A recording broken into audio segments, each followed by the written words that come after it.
పడుతుంటే బాధ వేస్తుంది. అలా బాధపడుతున్న నా తల్లికి ఈ అన్నయ్యగా ఒక మాట చెప్పాను.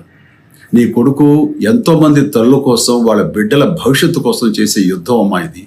మన బాధ కంటే అది ఎంతో గొప్పది అన్నాను.